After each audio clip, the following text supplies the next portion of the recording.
रखी है। मैं देख पा रहा हूँ हमारे बीच में सभी उम्र के और खासतौर पे नौजवान लोग भी हैं। शैलेश शर्मा जैसे व्यक्ति हैं, नटराज जी हैं, सब एक से एक दिग्गज लोग हैं। हमारे बीच जो युवा साथी मेरे छोटे भाई उपस्थित हुए हैं, विकास, मैं ब्राह्मणपाड़ा में मेरा इनसे परिचय हुआ और मेरे यहाँ ब्राह्मणपाड़ा के मकान में इनका आना हुआ था और इनकी टीम वहाँ NSUI के साथियों के साथ उपस्थित हुई थी। उस समय बहुत सारे शायद अनाथ वगैरह के मेरे यहाँ आए हुए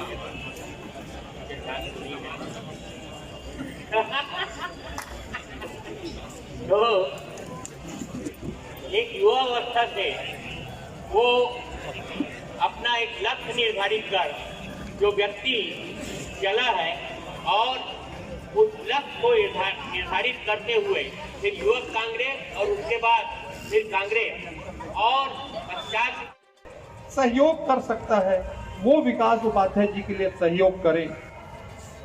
आप झुंड अपने 10, 20, 15, 20 लोगों को इकट्ठा कर घरों के आपकी शुरुआत आप करते हैं तो इस कार्य में हम सब की ठोस फोन पर एक फोन कॉल पर सब लोग यहाँ इकट्ठा हुए। मैं आप सबको मंच पर उपस्थित सभी सम्मानित वरिष्ठ गण को, यहाँ उपस्थित हमारी सम्मानित माताओं बहनों को, हमारे युवा साथियों को मैं आप सबको साधुवाद देता हूँ कि आप सब अपना समय छोड़ के इस महत्वपूर्ण बैठक में उपस्थित ले रहे हैं। जैसे कि आप सब लोगों को जानकारी है, 17 तारीख को विधानसभा का चुनाव है और इस विधानसभा चुनाव में फिर से जनता के बीच में जाना है, विश्वास भरोसा अपना बताना है और उस भरोसे पर वापस निर्वाचित होकर विधानसभा में जाना है। एक जनप्रतिनिधि बनना, चुनाव जीतकर जिम्मेदारी मिलना, जवाबदारी मिलना बहुत कठिन है। ये सरल काम नहीं है। मतलब जिस प्रकार से एक आप परिवार को संभालते हैं, परिवार के मुखिया की जिम्मेदारी जिस प्रकार से पूरे परिवार को संभालने की होती है, उससे कहीं ज़्यादा आप जब एक विधानसभा में जनप्रतिनिधि बनते हैं, उस विधानसभा में उससे बड़ी जिम्मेदारी और जवाबदारी आपकी होती है। और मैं तीसरी बार इस क्षेत्र से विधानसभा का चुनाव कांग्रेस पार्टी ने मुझको अवसर दिया। तीसरी बार मतलब पहले टिकट मिलने के पैमाने कई होते थे, लेकिन आज की तारीख में कोई भी राजनीतिक दल हो, कोई भी राजनीतिक पार्टी का व्यक्ति, कोई भी राजनीतिक संगठन के लोग हो, टिकट देने से पहले तमाम सर्वे के माध्यम से, तमाम मेजरमेंट के माध्यम से किसी प्रत्याशी का चयन करते हैं। कांग्रेस पार्टी ने पहली बार टिकट दिया, दूसरे बार टिकट दिया, तीसरे बार टिकट दिया। जो ऑब्जर्वेशन जो पार्टी को लगा कि इस व्यक्ति को टिकट देना चाहिए, वो सब आप लोगों के बीच से निकल कर आए हैं।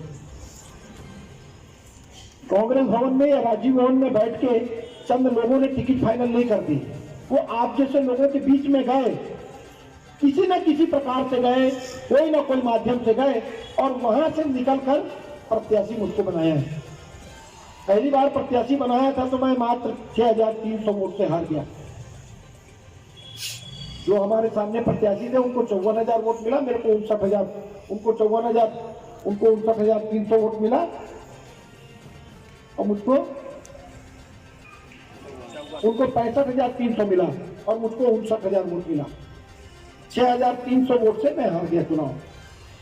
12-15 दिन में उस समय टिकट मिला था, लेकिन वो 12-15 दिन में हमने जितनी मेहनत की और जितने लोग, आप सब लोगों ने प्रत्यक्ष अप्रत्यक्ष तरीके से उस पूरे चुनाव में बहुत आशीर्वाद भी दिया, सम्मान भी दिया और मैं चुनाव बहुत कम वोट से हार गया। इस पूरे विधानसभा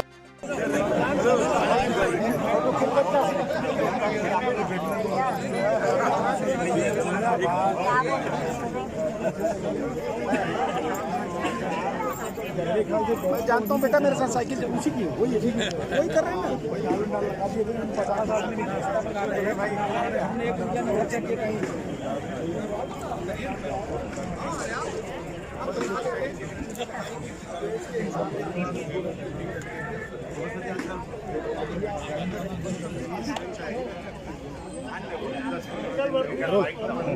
जिस विश्वास को लेकर के आप जनता से मिल रहे हैं, क्या लगता है इस बार आप चुनाव जीतेंगे? इस बात को कहा है, अपने कथन में इस बात को कहा कि आप चुनाव जीत के मतदाता का विश्वास को मतदाता पर विश्वास करते, भरोसा करते और आपको वोट देते हैं। तो विश्वास पर आप कितने खरे उतरते हो? विश्वास मतलब कोई भी मतदाता आपके घर में जो पैसा पड़ा है, जो आपके घर में पैसा रखा है, उसको लाकर देने के लिए नहीं बोलता, लेकिन जब उसको जरूरत है, जब उसको उसकी कोई मुसीबत में अपने जनप्रतिनिधि को सामने चाहता है, तो सभी जनप्रतिनिधि खड़ा होगा, उसकी जो मूलभूत समस्या है उसका समाधान करेगा, वही जनप्रतिनिधि वापिस चुनाव जीत कर आएगा। जो लोग विश्वास हासिल नहीं कर पाएंगे, मैंने समझा वो लोग वापिस चुनाव जीत कर आएंगे। इन 5 सालों में, अभी जब मैं विधायक हूँ तब, और इन 5 साल के पहले 15 साल लगातार जनता के हक और अधिकार की लड़ाई को लड़ने का काम मैंने विधानसभा क्षेत्र में भी किया है। पूरे रायपुर भी इस बात को जानता है।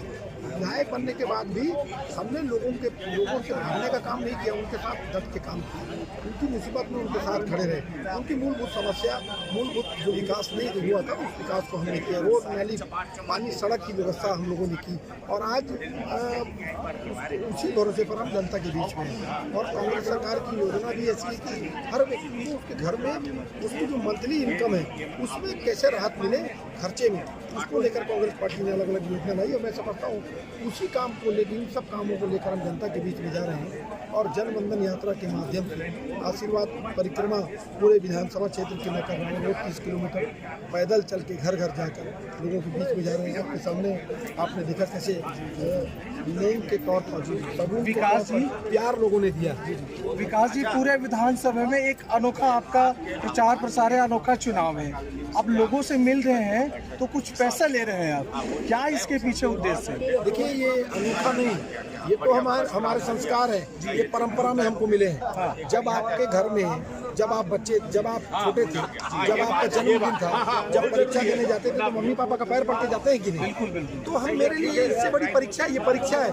मैं अपने परिवार में, जो पूरे विधानसभा के परिवार के लोग हैं, अपने वरिष्ठ लोगों का, जो मुझसे उम्र में बड़े हैं, उनका आशीर्वाद ले रहा हूँ। वो सब मुझको आशीर्वाद स्वरूप ये 1-1 रुपया सगुन के तौर पर मुझको दे रहे हैं।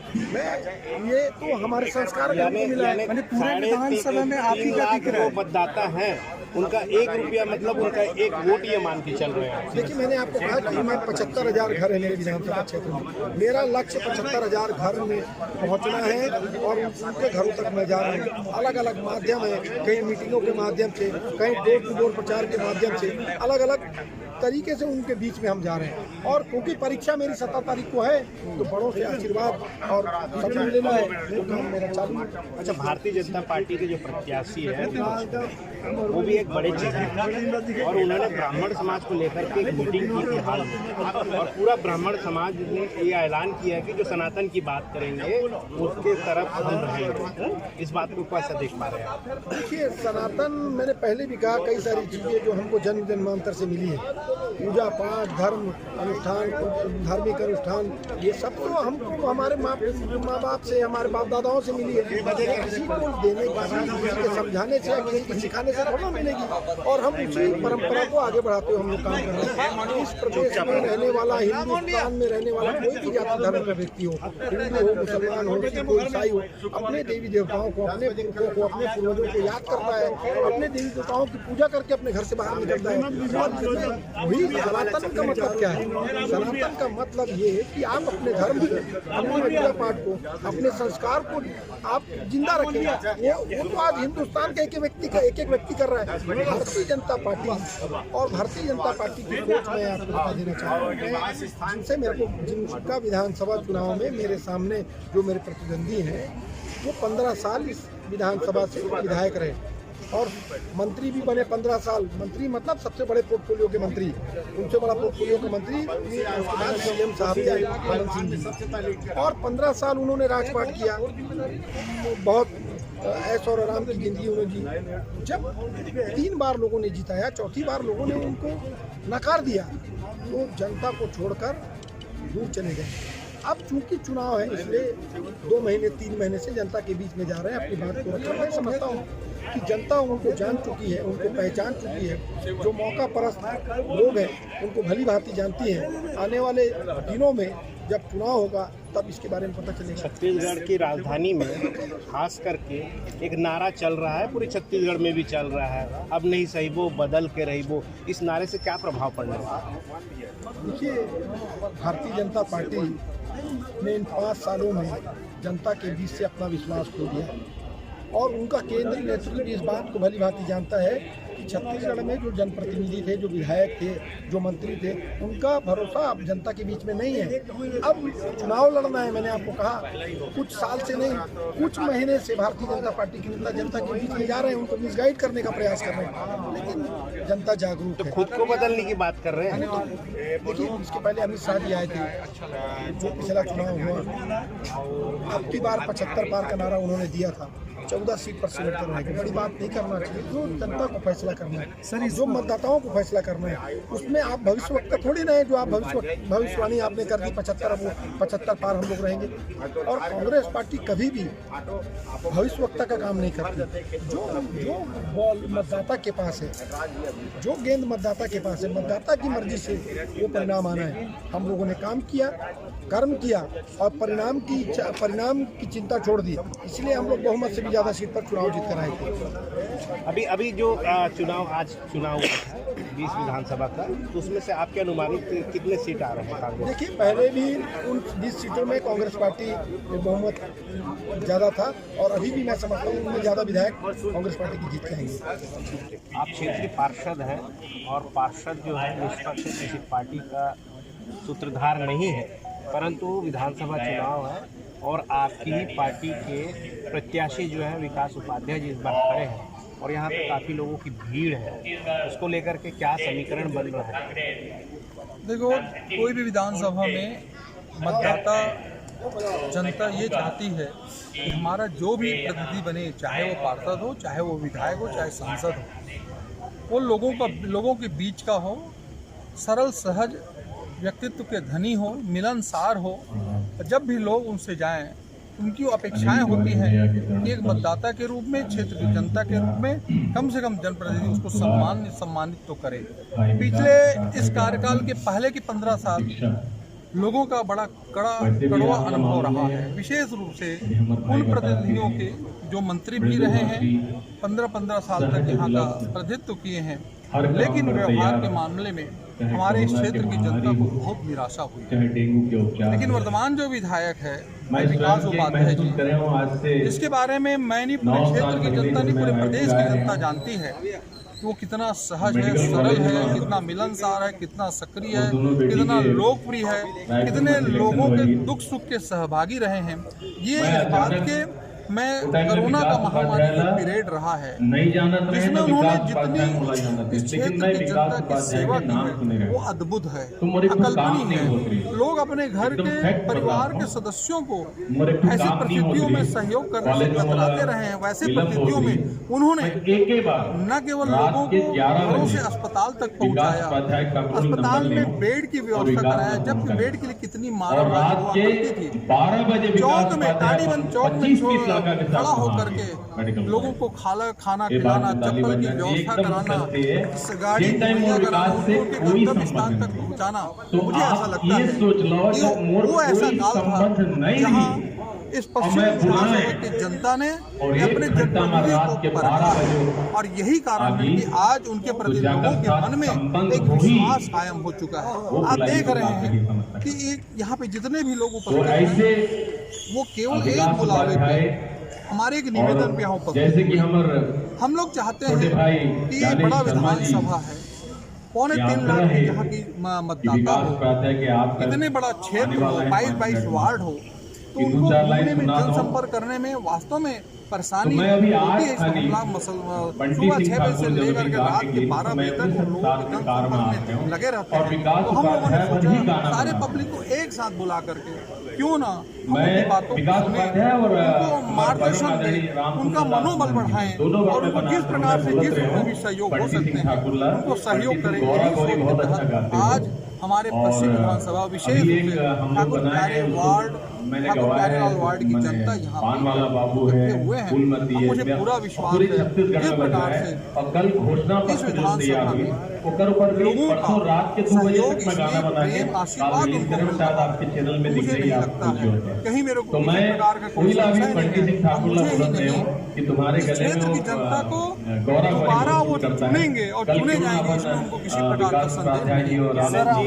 ज्ञानेश जी, एक बात है कि अभी कुछ दिन पहले कटिबंध में और ब्राह्मण समाज में बड़ी बैठक और उस बैठक में स्पष्ट रूप से ये कहा गया था जो राम की बात करेगा वो फिर पश्चिम की बात करेगा। और इस विषय को लेकर के भूपेश बघेल के पिता ने जो बयानबाजी की थी ब्राह्मणों को, उसको घेरा गया और ब्राह्मणों का बीजेपी को देने की बात कही। इसको लेकर के क्या कहें? जिसके मन में राम के प्रति सही माने में श्रद्धा है, वह आदमी, वह जनप्रतिनिधि सिर्फ और सिर्फ आम जनता का होगा, आम जनता के बीच में अपने कार्यकाल को पूरा बिताएगा। आप हम सब ने देखा है कि मुंह में राम बगल में चूड़ी, कहाँ थे ये हमारे राम की दुहाई देने वाले वो जनप्रतिनिधि? 5 साल तक इस क्षेत्र की जनता को कहीं दिखाई नहीं पड़ा।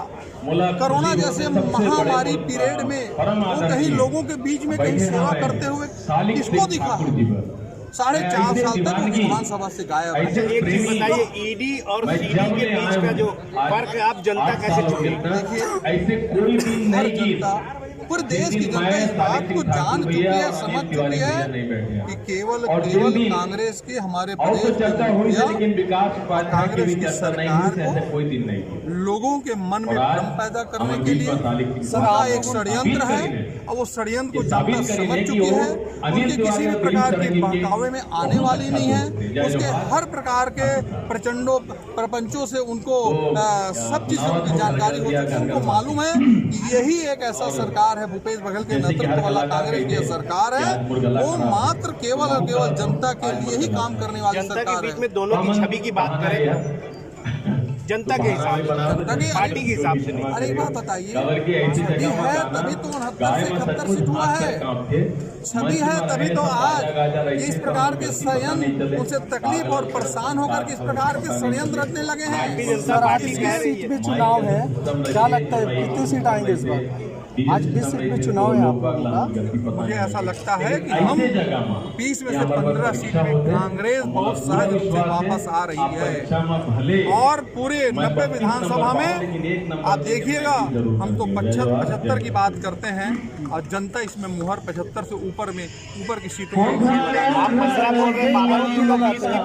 के प्रदेश अध्यक्ष है, आपने लगातार दौरा किया है और उस दौरे के दौरान आपका अनुभव, क्योंकि आप लोगों के जड़ से जुड़े हुए हैं, झुग्गी झोपड़ी से जुड़े हुए हैं।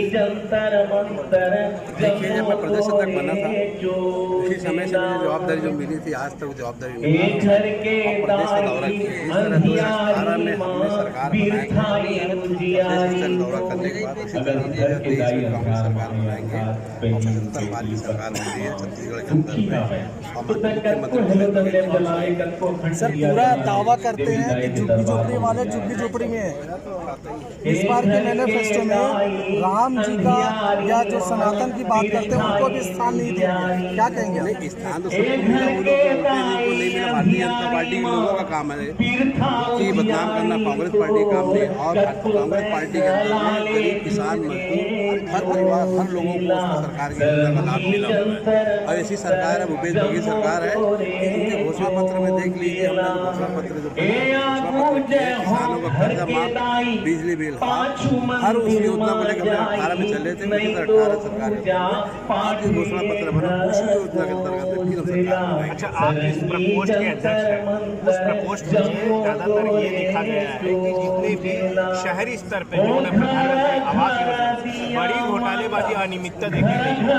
इसमें आपकी सरकार अगर आती है तो घोटालेबाजी कर उनकी कार्रवाई होगी। और कांग्रेस सरकार घोटालेबाजी में भारतीय जनता पार्टी के समय घोटालेबाजी किया हुआ है कि जो बिल्डरों को फायदा पहुंचाने के कारण गरीबों का व्यवसाय को तोड़कर घर से बेघर किया हुआ है। इसके लिए जिम्मेदार किसको मानते हैं? भारतीय जनता पार्टी के जो लोग किए हुए हैं उनकी जवाबदारी है सभी इसमें, है ना। और कांग्रेस सरकार में जो घोटालेबाजी नहीं होती है, अब मोर मकान, मोर जमीन, मोर आवास, कई कर्मचारी जो हैं निगम की कार्रवाई होगी, जांच का कार्य कराएंगे, कार्रवाई होगी। आखिरी में इस बार क्या लगता है जो 75 बार की बात कर रहे हैं वास्तव में कर पाएंगे, एग्रीमेंट कर पाएंगे? हाँ, कर पाएंगे, क्योंकि सरकार भी जो काम करी है किसान, गरीब, मजदूर वर्ग हर उस पे, और जो सरकार ने मतलब कई किसानों को कर्ज माफ सबसे पहले सरकार बीजेपी तो कह रही है 65 लेकर के अब सीधा सरकार बनाने की बात कर रही है। भारतीय जनता पार्टी मेरी लाल की हैसियत अपना देखती है। 2018 में उन्होंने कहा तो उनकी राजी है कि 65 प्लस की सरकार है, पर उन्होंने जवाब नहीं दे पाया था। 25 कौन सी सीट है जो अफार है, जो गाड़ी में पैसे पकड़ा है किसके, भारतीय जनता पार्टी के लोगों को उसको उजागर पहले करना चाहिए। झूठा आरोप लगाने का काम उनको मालूम है। सरकार छत्तीसगढ़ बन रही है, भूपेश बघेल जी के नेतृत्व में फिर सब सरकार बनाएंगे, अब 75 बारी सरकार बनाएंगे। 24 में राहुल गांधी को देश का प्रधानमंत्री बनाएंगे। मोहम्मद अब्दुल प्रदेश कुछ सवालात जो है विकास उपाध्याय से जुड़ने के बाद हमने किया है कि किस प्रकार के विधानसभा में उनकी रणनीतियाँ चल रही है, जो मतदाताओं को लेकर के जिस प्रकार की उन्होंने रणनीति बनाई है, हर एक मतदाता से 1 रुपये लेकर, यानी एक परिवार का 1 रुपया, यानी उस परिवार में अगर 4 लोग मतदाता है तो सीधे सीधे आप कैलकुलेशन कर सकते हैं 75 × 4, यानी इस विधानसभा की पूरी मतदाताओं पर उनका अपना एक कब्जा है, ये मान सकते हैं। मगर भविष्य में क्या होगा ये किसी को नहीं पता, ये भविष्य के गर्भ में है। तो हमारे साथ जुड़े रहे, देखते रहिए खास खबर में दीपक मजूमदार, और आप देख रहे हैं हल्ला बोल। जय हिंद।